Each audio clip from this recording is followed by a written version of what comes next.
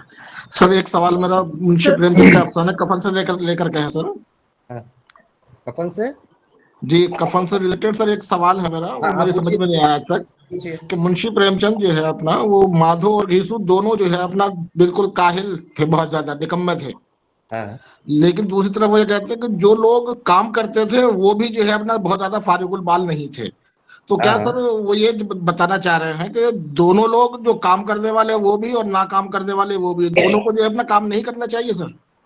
نہیں, وہ یہ بتانا چاہتے ہیں کہ اس وقت جو ہمارا سماج ہے جس میں انگریزوں کی حکومت تھی اس وقت اور جو زمیندارانہ نظام تھا پورا, اس وقت جو ہمارا وہ سیٹ اپ ہے اس میں اس چیز کے, ان کی اس حالت کے دونوں ذمہ دار ہیں.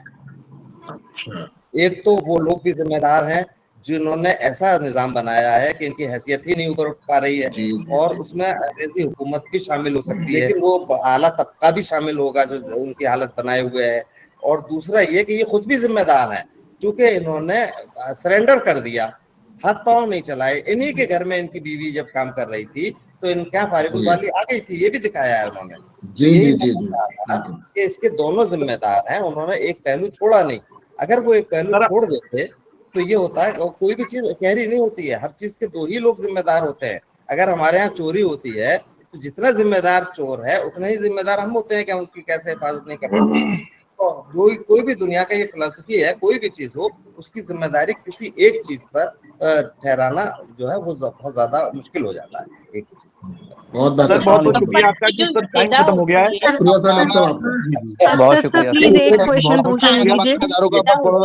منظر نگاری سے کیا پریم چند نے اس کو بھی ایک سمبولک وے میں ہی پیش کیا؟ وہ جو منظر ہے وہ رات تاریکی میں ڈوبی ہوئی ہے, اور یہ مطلب وہی جو عورت مر جائے گی, کیا اس سے جوڑنے کی یہ کوشش ہے؟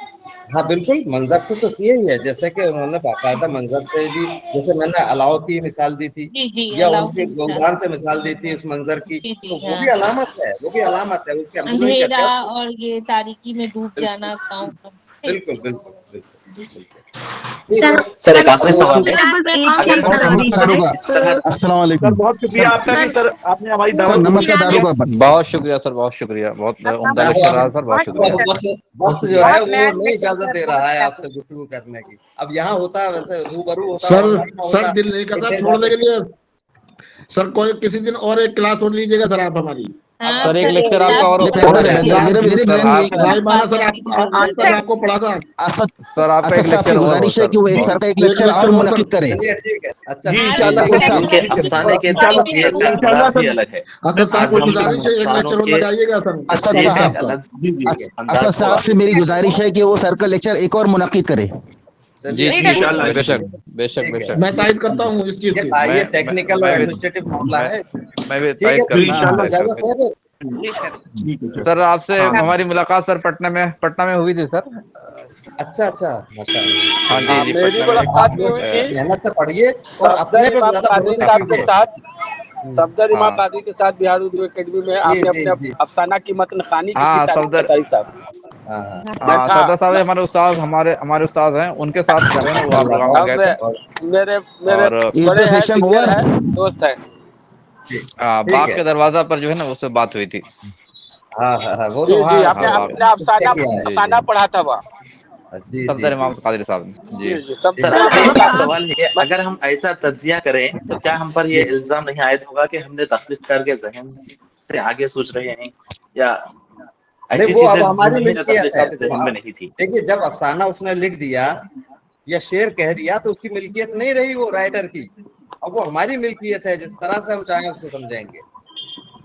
وہ بس نام ہے. یہ بہت عمدہ بات سر آپ نے جس نہج سے افسانوں کا تجزیہ بتایا ہے، جیسے ٹوبہ ٹیک سنگھ میں آپ نے بتایا، ہم لوگ نے بہت دفعہ پڑھا پر کبھی یہ نہیں سمجھا تھا کہ اس کے کھڑے رہنا جو ہے ایک درخت کا سمبولزم ہے، یا پھر آپ نے چوتھی کا جوڑا میں لاسٹ میں ان کی ماں کے آنسوؤں کو جو وہ روح جیسے گالوں میں جذب ہونے کو آپ نے بتایا کہ دوسرے کی خوشی میں شامل ہو کے بھی اپنا غم بھلایا جا سکتا ہے. تو سر ہم کیسے ہم دوسرے افسانوں کا تجزیہ کریں؟ کیا کوئی ایسا طریقہ کار ہے یا کوئی تصنیف ہے جس کو پڑھ کے ہم بھی دوسرے افسانوں کو اس طریقے سے اتنی گہرائی سے سمجھ سکتے ہوں؟ بس اتنا سمجھ لیجیے، جیسے کہ افسانہ لکھنا ایک فن ہے، ایسا ہی فن آپ اس کو پڑھنے کو فن بنائیے. آپ سمجھیے کہ ہم فنکار ہیں، ہم پڑھیں گے کہ یہ آرٹ بن جائے، پڑھنے کا آرٹ ہم اس طرح سمجھیں گے، اس طرح ہم اس کو آپ شعر کو سمجھتے ہیں، کتنے معنی نکالتے ہیں اس میں. تو آپ یہ کہ اب وہ نقاد جو ہے، وہ یہ جو قاری ہے وہ خود فنکار ہے، وہ اپنا آپ کریٹ کرے گا، اسے ریکریٹ کر دیتا ہے وہ بات. ٹھیک ہے، چلیے بہت شکریہ سر، بہت شکریہ، جزاک اللہ خیر سر. آپ موجودہ عمدہ جو ہے نقاد ہے سر. بہت شکریہ سر. بہت خوبصورت لیکچر تھا سر آپ کا، بہت شکریہ. السلام علیکم. سب لوگ کا دعا ہے، آپ کو پڑھیے، پڑھتے ہی بھولیں گے. سر اگر آپ کا نمبر مل جائے تو بہتر ہوگا سر. آپ سے نمبر لے لیجیے آپ لوگ، جب چاہیں لکھے نوٹ کر لیجیے. ہاں بولا جا سر. 9 ہاں سر 9 58 25 71 جی 45. ہاں ایک مرتبہ 9358257145. جزاک اللہ سر. بہت شکریہ سر، جزاک اللہ خیر. جتنے بھی ریسورس پرسنز ہیں نا ان کے نمبر دیے ہوئے ہیں، اس میں جو پروگرام ہے، پروگرام کا جو شیڈیول ہے اس میں سارے جتنے بھی ریسورس پرسنز ہیں سارے نمبر دیے ہوئے ہیں. ٹھیک ہے ستاری صاحب آپ کا بہت بہت شکریہ، آپ کا بہت ہی اچھا لیکچر رہا. ڈاکٹر خیر قاضی آبادی اسسٹنٹ پروفیسر وومن کالج بارہ مولہ کشمیر سے. دیکھیے افسانہ کے جتنے بھی رنگ ہیں، داستان سے لے کر جو ہے افسانہ تک، داستان ہے، ناولٹ ہے، افسانہ ہے، ڈرامہ ہے، افسانچہ ہے. لیکن منٹو کا جو آخری مجموعہ سیاہ حاشیے جو افسانچہ کہلایا جاتا ہے، کہیں ناظرین نے اس کو افسانچہ کہا ہے، کہیں نے کچھ اور چیزیں کہی ہے. اور آج بھی الحمدللہ پوری دنیا میں جہاں جہاں جو اردو کی بستیاں قائم ہو رہی ہیں، ہمارے یہاں ہندوستان میں، پاکستان میں اچھے افسانچے لکھے جا رہے ہیں اور اردو افسانچوں کے مجموعے سامنے آ رہے ہیں.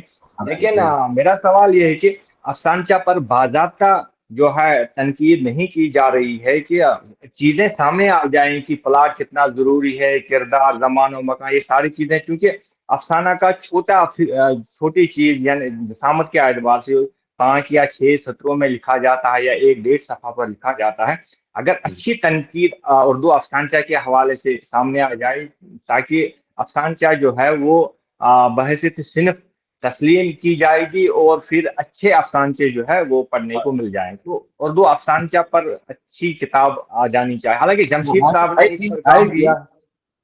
آئے گی. دیکھیے بہت بعد میں تنقید لکھی جاتی ہے، نقاد اس طرف توجہ دیں گے، آپ لوگ توجہ دیجیے. اور میں نے جو درخت افسانہ کافکا کا سنایا وہ اسی لیے سنایا کہ کلائمیکس کے بعد اینڈ جو آتا ہے، ہمارے زیادہ تر افسانچے جو اردو میں لکھے جا رہے ہیں، سب نہیں، کچھ زیادہ تر افسانچے ایسے ہیں کہ ان کا اختتام جو ہے وہ کلائمیکس پر ہو جاتا ہے، اور کلائمیکس پر اختتام نہیں ہونا چاہیے. کلائمیکس پر اختتام ہوگا تو وہ لطیفے کا ہوگا. لطیفے کا کلائمیکس ہمیشہ لاسٹ میں آتا ہے، اس پہ ہنسی آتی ہے، تو لطیفے سے الگ کرنا ہے اس کو، اور اس کے کلائمیکس کے بعد ایک اختتام سوچنا ہے.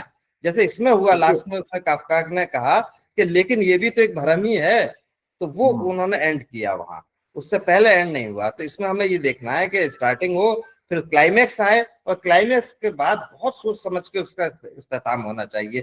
وہ ابھی کم منٹو کے بھی سیاہ حاشیے میں 5-6 افسانے ہیں صرف، جن میں کہ پورا اترتا ہے وہ اس آرٹ پر. صفائی وغیرہ جو ہے نا 4-5 افسانے ان کے ہیں، وہ بہت ہے. خیر چلیے اب تو اس پہ الگ سے بات ہو سکتی ہے انشاءاللہ. جزاک اللہ. السلام علیکم و رحمۃ اللہ وبرکاتہ. السلام علیکم سر ورحمۃ اللہ وبرکاتہ. السلام علیکم بہت شکریہ سر، بہت شکریہ. جزاک اللہ سر، بے شکریہ آپ کا. بہت پیاری لیکچر. ٹھیک ہے, اچھا, خدا حافظ. جی السلام علیکم سر. وعلیکم السلام.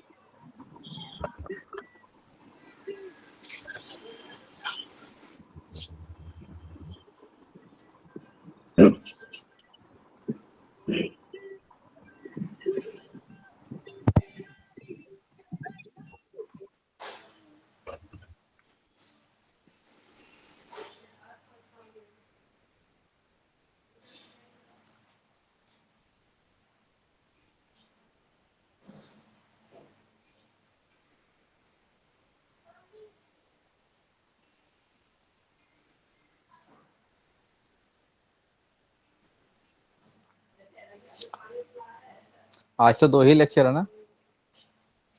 آج 2 ہی لیکچر ہے. جی جی سر 2 ہی ہے. ابھی ہاف ڈے. ابھی جمعہ کی وجہ سے 2 لیکچر ہے. جی جی جمعہ کی وجہ سے ہاف ڈے ہے.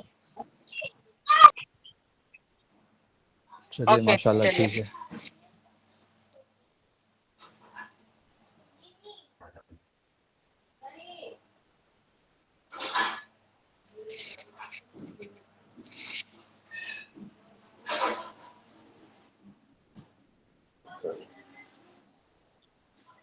واٹس ایپ گروپ بنانے کے لیے کوئی صاحب کنٹریبیوٹ کر رہے ہیں؟ گروپ بنا رہے ہیں سر. ہم نے 20 لوگوں کو کل بھیجا بھی ہے. ابھی کسی نے شیئر کی ہے ہمیں لسٹ, تو ہم اس سے میل سے دیکھیے کوشش کرتے ہیں کہ سب کے میل پہ وہ واٹس ایپ گروپ کا لنک بھیج دے, تو سب لوگ جوائن کر لیجیے. بے شک, ہاں بالکل بالکل.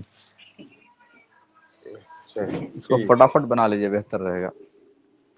ہاں سر, آج تھوڑا وقت مل جائے تو میں کرتی ہوں. ہاں نہیں, آج تو وقت ملے گا ہی. 2 لیکچر مائنس ہو گیا تو وقت ملے گا ہی. ہاں لیکن ابھی سر گھر میں بھی کچھ ہاں جمعہ وغیرہ ہے, بات ہوتے صحیح, ہیں. جمعہ ہے.